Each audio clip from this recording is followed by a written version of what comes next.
rempah-rempahnya yang ada di muka di Nusantara yang diambil semua gitu, karena kita ajaran kasih gitu. Maksudnya begitu. Sekarang gini bang. Tuh pasti sekarang begini bang.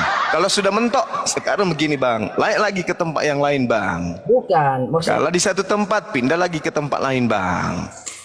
Kita Kau tetap dengarkan begini, saya Bang. ngomong, dengarkan saya ngomong. Saya tanya dulu sama. Individu itu Ku beda tanya bang. dulu samamu. Ku tanya dulu samamu. Tanya dulu. Baik-baik ini saya bertanya. Agama penjajah Belanda itu apa?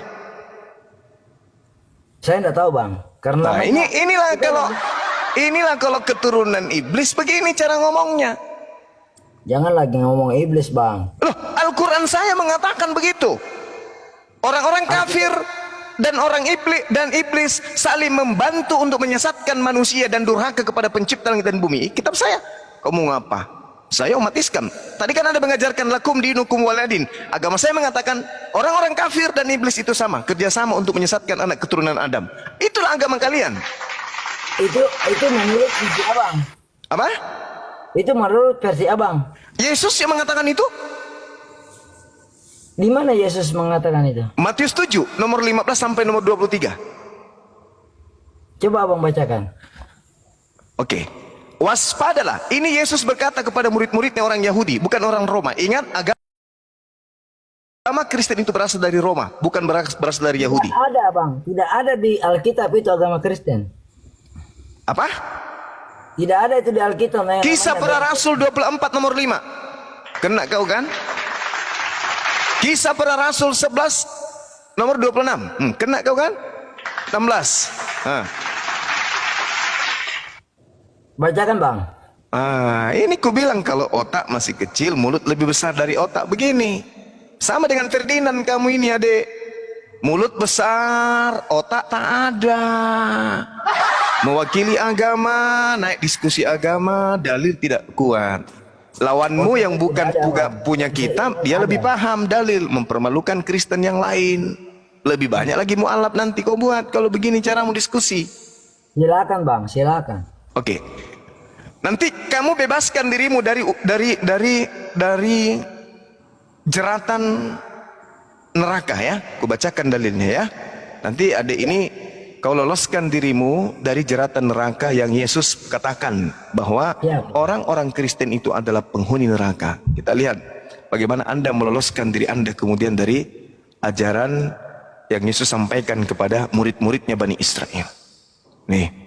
Kamu kan orang Kendari tuh, orang Kendari itu kan aneh juga kalau orang Kendari ada yang Kristen, pasti pendatang. Jadi gini, di Matius 7 nomor 15, waspadalah kepada nabi-nabi palsu yang datang kepadamu dengan menyamar seperti domba. Ini ucapan Yesus kepada orang Yahudi muridnya, bukan orang Roma. Oke?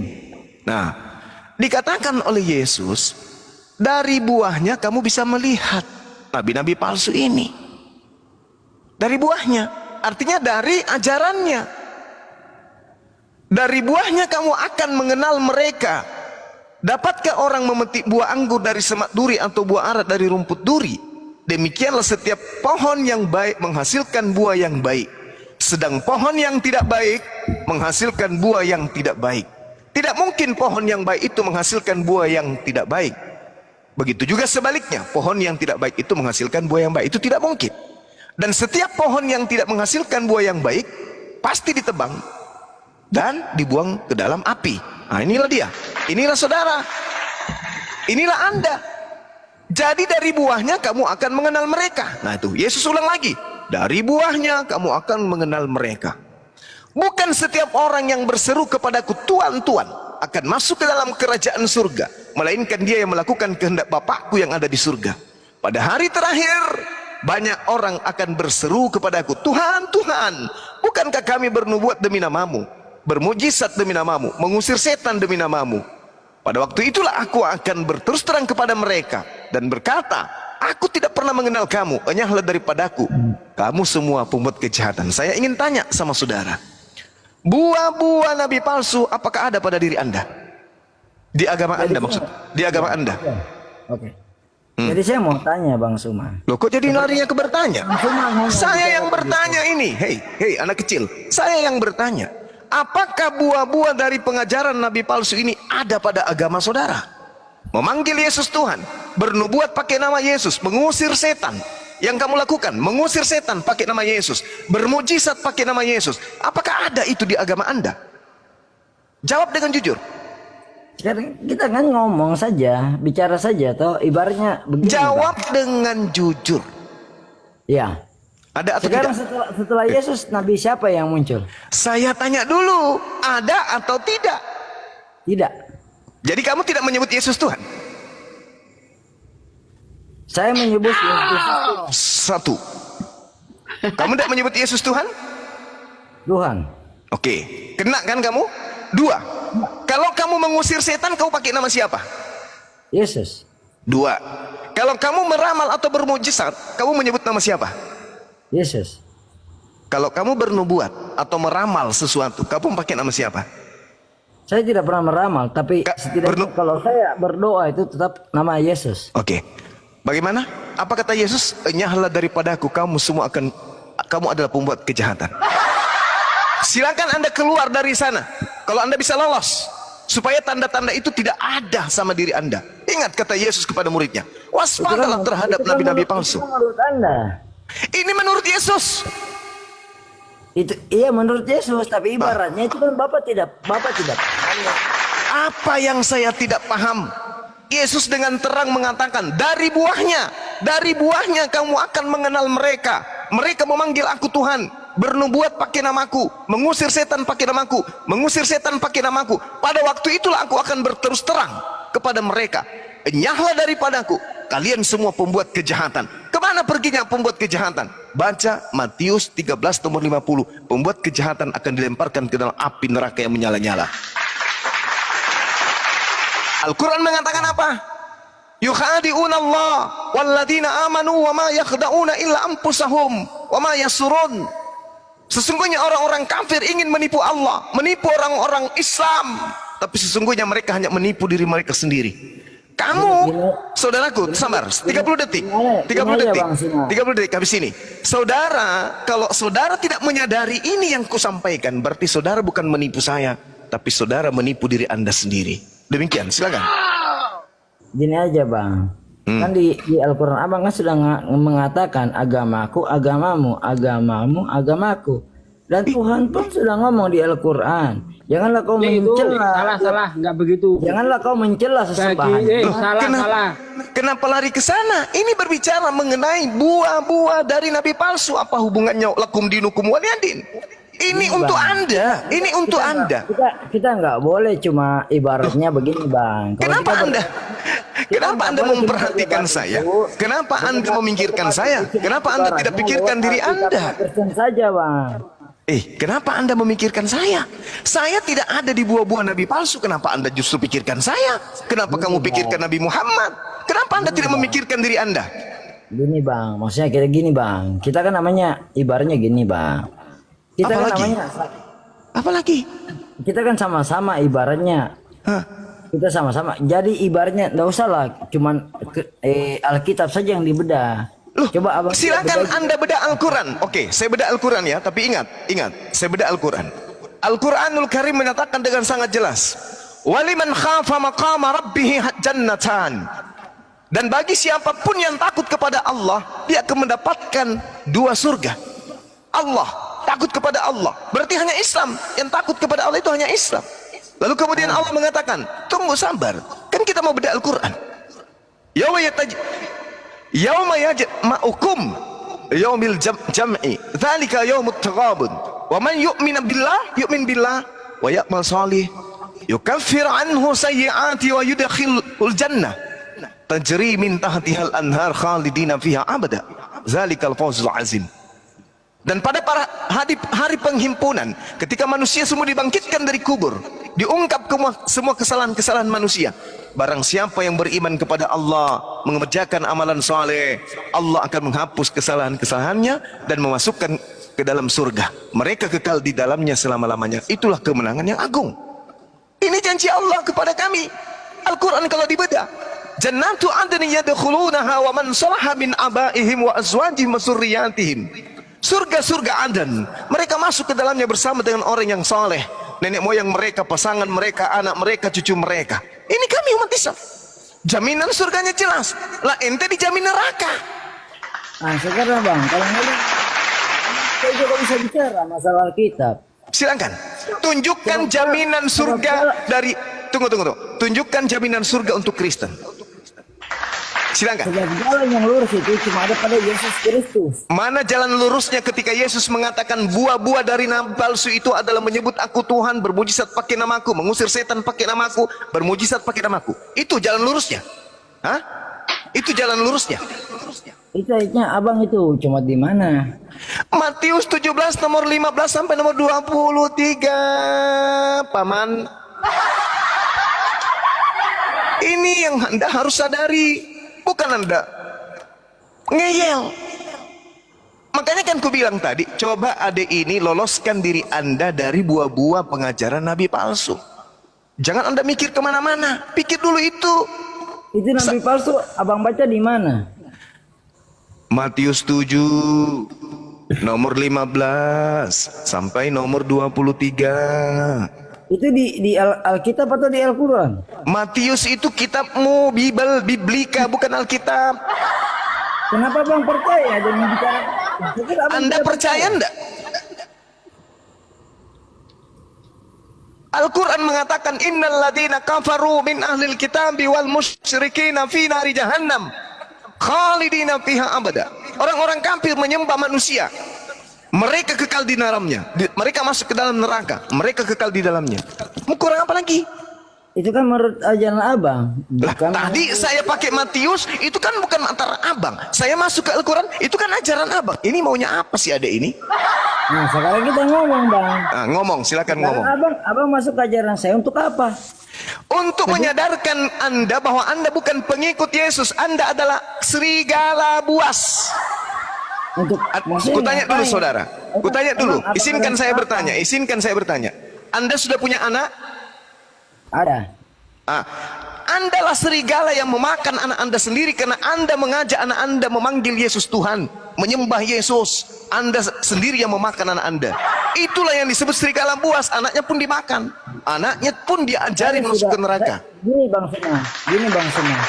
Saya sudah 3 generasi itu agamanya Nasrani dan tidak pernah ada yang memakan. Lah, yang dikatakan memakan itu tadi kata Yesus, enyahlah daripadaku kalian semua adalah pembuat kejahatan. Matius 13 nomor 50, pembuat kejahatan akan dilemparkan ke dalam api neraka kekal. Berarti Anda melemparkan anak Anda sendiri 3 generasi masuk ke dalam api neraka. Itu yang disebut serigala jahanam. Kan Yesus mengatakan waspada. Hah? Kenapa? Abang sudah pernah ke neraka? Kan belum mati ente. Tunggu aja nanti matinya. Entah besok, entah lusa. Nah nanti kita sama-sama mati baru kita tahu. Oh tidak bisa. Dalil tadi bagaimana? Kamu percaya itu perkataan Yesus atau tidak? Sekarang kita ngomong bang. Itu perkataan Yesus kan yang ibaratnya kita kan tidak bisa bedah sama sekali. Ibaratnya begini. Mana sih orang ini? Jadi apa yang membuat Anda menjadi Kristen? Perpuluhan? Jangan-jangan Anda pendeta juga ini? Oh bukanlah bang. Kalau pendeta ya adalah keuntungan duniawi, bisa dapat duit kayak pendeta Giblet. Tapi kalau Anda itu cuma jemaat, korban di gereja, korban nanti di neraka. Sorry bang. Di ajaran saya tidak ada namanya kalau di Kristen itu tidak ada. Kita sudah penebusan dosa. Anda tidak baca dalil tadi? Itu yang dibilang bang. Baca bung, jangan sombong, jangan kayak iblis ente. Beda persepsi. Kok beda persepsi? Ini Yesus mengatakan dengan sangat jelas, dari buahnya, dari tanda-tanda nabi palsu itu, ajarannya memanggil aku Tuhan. Lalu Yesus mengatakan apa? Enyahlah daripadaku, kalian semua pembuat kejahatan. Nah di situ bang, saya dikatakan gini. Kita itu ibaratnya gini. Kalau di Kristen itu ibaratnya dosa itu tidak perlu lagi kita, ibaratnya dosa itu tidak perlu lagi kita minta pengampunan karena kata siapa? Kata siapa? Kata Alkitab. Nah, ada nggak kata Yesus begitu? Ya, kata Yesus kan dari Alkitab. Siapa bilang? Saya mau tanya, memang kata Nabi Muhammad dari Al-Quran tidak? Al-Quranul Karim itu firman Allah, bukan firman Rasulullah. Itu firman Allah. Kalau saya katakan firman Alkitab itu jauh dari Allah, jadi gimana? Berarti Anda mengatakan Lukas itu Allah. Oh tidak. Kenapa tidak? Itu perkataan Lukas. Sekarang kita ngomong, memang di Al-Quran itu memang cuma satu ayat saja. Maksudnya ibarat Seluruh Al-Quran itu adalah perkataan Allah, tidak sekarang kita bercampur. ngomong Bang Suma, kita ngomong itu, yang kita ngomong yang fair-fair. Apakah di apa sih ini ayat orang? Al-Quran itu cuma saja semua? Al-Quran itu kalamullah, Al-Quran itu firman Allah yang disampaikan melalui lisan Rasulullah Muhammad sallallahu alaihi wasallam. Jadi apa bedanya yang dibilang Injil itu disampaikan firman Allah kepada Rasul-Rasul Yesus? Bagaimana ceritanya? Siapa yang menerima firman? Yesus atau penulis kitab Anda? Yesus itu adalah firman. Kok bagaimana lagi Yesus ini firman? Lucunya gimana ceritanya? Yesus itu menerima firman, bukan firman. Inilah konsep Romawi yang kamu pakai. Konsep filsafat Yunani yang Anda pakai. Itu adalah konsep logos, himne Platonius yang Anda pakai. Itulah Bang, sampai akhir kiamat pun kita berdebat tidak akan ada ujungnya. Karena Anda tidak menggunakan akal, saudaraku. Boleh enggak kamu pakai akal sedikit aja? Saya pakai akal. Kalau saya tidak pakai akal, Bang, saya tidak hidup sampai sekarang. Oke, Yesus bagi Anda itu apa? Manusia atau Tuhan? Yesus itu manusia. Nah, kenapa Anda sembah? Karena ada firman Allah yang turun kepada dia. Apa tuh? Yaitu Roh Kudus. Ibaratnya dia. Apa misi nginjo? Apa misi kau ngarang? Siapa yang ngajarin kamu kayak gitu? Inilah yang Al-Quran katakan bahwa orang Kristen itu menyembah Yesus. Tidak ada yang ngajarin kecuali nenek moyangnya saja yang ngajarin. Nenek moyangmu yang ngajari kamu itu, kawan. Siapa yang ngajarin kau nyembah Yesus? Gini Bang, kita cerita aja gini. Ini pertanyaan saya. Saja. Saudara, siapa yang ngajarin ente menyembah Yesus kalau bukan nenek moyang kalian? Siapa? Saya mau tanya kembali Bang. Oh, enggak ada habisnya kita berdialog kalau begini, enggak ada artinya. Saya tanya kembali Bang. Karena saya bertanya, kamu saya bukannya kembali, menjawab tapi bertanya. Gini, kita kembali aja. Kemana kembalinya? Ingat ya, Anda tidak bisa meloloskan diri Anda dari penghuni neraka berdasarkan pengakuan Yesus. Dah, selesai, titik. Siap. Renungkanlah itu setelah ini, baca, ambil Bible, baca baik-baik, pelajari baik-baik, habis itu naik lagi ke sini. Sekarang kita kembali ke gini Bang. Kayak mana lagi kembalinya? Abang itu konsepnya untuk bicara Yesus di mana? Al-Quranul Karim. Ya Bani Israel, inni rasulullahi ilaikum. Bukan Yesus itu sebagai Isa? Itulah Nabi Isa. Yesus itu tokoh fiktif buatan Romawi. Berarti Anda tidak meyakini Isa? Kenapa? Berarti Anda tidak meyakini Isa? Saya meyakini Isa sebagai Nabi dan Rasul yang datang di tengah-tengah Bani Israel. Yang mengajarkan Bani Israel kemudian menyembah kepada Allah dan mengajarkan Bani Israel menjadikan dirinya sebagai Rasul utusan Allah. Yohanes 17 nomor 3. Hidup kekal itu adalah mereka mengenal engkau satu-satunya Tuhan yang benar dan mengenal Yesus Kristus yang engkau utus. Selesai. Itu iman saya. Ya Bani Israel, inni rasulullahi ilaikum. Siapa? Kenapa? Selama ini yang Anda cerita itu siapa? Yesus atau Isa? Siapanya? Yang Anda cerca selama ini Yesus atau Isa? Saya tidak pernah mencerca Yesus. Tunjukkan di mana saya mencerca Yesus. Justru saya siang malam membela Yesus bahwa bukan Yesus yang mati terkutuk di atas tiang salib, tapi kalian mati-matian ingin Yesus yang mati terkutuk di atas tiang salib. Itulah makanya saya katakan wa ikhwanuhum yamuddunahum fil ghayyi tsumma la yuqsirun. Sesungguhnya orang-orang Kristen itu adalah saudara dengan setan di dalam menyesatkan manusia dan mereka tidak akan berhenti menyesatkan manusia. Buktinya, Anda menyesatkan anak Anda sendiri untuk menyembah Yesus, padahal Anda sudah tahu buah-buah dari pengajaran serigala berbulu domba itu adalah memanggil Yesus Tuhan, bernubuat pakai nama Yesus, mengusir setan pakai nama Yesus, bermujizat pakai nama Yesus, tapi Anda tetap aja mengajarkan kepada keturunan Anda. Dengan kata lain, Anda membantu setan di dalam menyesatkan umat manusia. Anda nggak sadar kan? Nah, jadi saya mau bertanya langsung. Nah, bertanya aja lagi. Kristen itu menyembah Yesus sebagai Dewa? bukan. Kok bukan? Sejak kapan kalian mengenal Tuhan? Kristen tak punya Tuhan. Kristen itu punya dewa. Menyembah Yesus sebagai Dewa.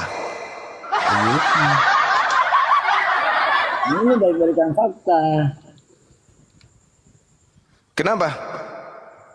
Saya mau tanya, ngomong yang baik. Kristen itu menyembah Yesus sebagai Apa? Sebagai dewa, sebagai sembahan. sembahan. Oke. Baca di Al-Quran Anda.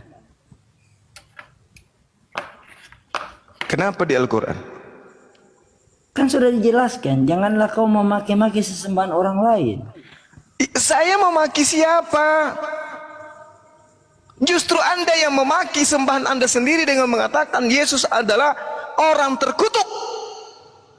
Anda yang memaki. Saya tidak memaki, Bang. Lalu saya tanya sama Anda, kutanya sama Anda nih, disaksikan oleh 4.000 orang lebih. Oke, saya tanya sama Anda, Ya, Bang.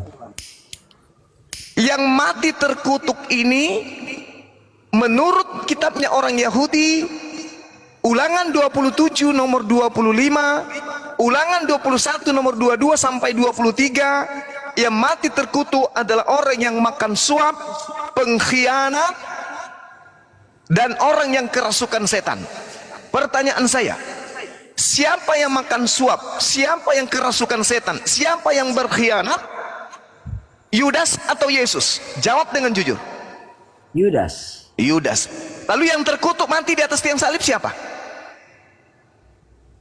Saya tidak bisa berkata siapa yang mati tiang salib karena itu kan ada 3. Mulai kan? Mulai. Ini yang saya katakan kepada saudara. Ya, kata Yesus, waspadalah kepada serigala, domba-domba, serigala yang nyamar domba. Padahal dia adalah serigala yang anak kandungnya pun dimasukkan ke dalam neraka. Kan yang dikatakan yang mati di kayu salib itu adalah yang terkutuk. Tapi kan di kayu salib itu kan ada 3. Yang menebus dosa kalian kan menurut konsep Roma kan yang terkutuk itu kan? Ya, menurut konsep kita sebagai Nasrani, yang menebus dosa kita itu ya Yesus. Berarti Yesus mati terkutuk? Oh tidak. Mati meja. Kenapa mati? Ya kenapa bisa Yesus tidak mati terkutuk? Nah, jelas tertulis Galatia 3 nomor 13. Yesus telah menebus kita dari kutuk Taurat dengan cara menjadi kutuk, sebab ada tertulis, terkutuklah orang yang mati di atas tiang salib. Kenapa saudara mengatakan bukan Yesus yang terkutuk? Bang semua percaya. Apa itu? Bang semua percaya dengan itu ayat. Saya mengatakan Al-Quranul Karim surah An-Nisa ayat 157 yang mati terkutuk di situ bukanlah Nabi saya, Nabi Isa alaihissalam. Kan sudah kubilang samamu, kamu menginginkan Yesus itu, kamu menuduh saya, kenapa kamu mencela? Gini, Bang. Jangan Gini, kamu, Bang. apa tadi kamu bilang? Jangan saya kamu kan- mencela saya Tuhan begitu, sembahan Bang. orang lain. Saya kan gini, Tapi yang Bang. mencela Saya itu nggak kamu pernah- sendiri. Saya tidak pernah tahu masalahnya silsilah Nabi Isa. Coba Abang ceritakan seperti sama saya. Gimana silsilahnya? Nabi, kenapa Anda mencari Nabi Isa? Nabi Isa itu utusan Karena Tuhan. Abang kan mengatakan Nabi Isa dengan Yesus kan sama. Nabi Isa dan Yesus beda. Kalau begitu ngapain Abang bela-belain hujat Yesus? Yesus itu tokoh fiktif. Kalau tokoh gini Bang. Kalau tokoh fiktif kita ngomong gini. Kita sejarah Indonesia kita ngomong begini. Di Indonesia pun kan banyak film-film kayak film-film boneka, film-film. Kenapa larinya ke sana ini? Minum air dulu, minum air dulu. Minum. Ya, Ini tunggu, air. Bang. Saya minum air dulu, Bang. Buka mulut. Nah.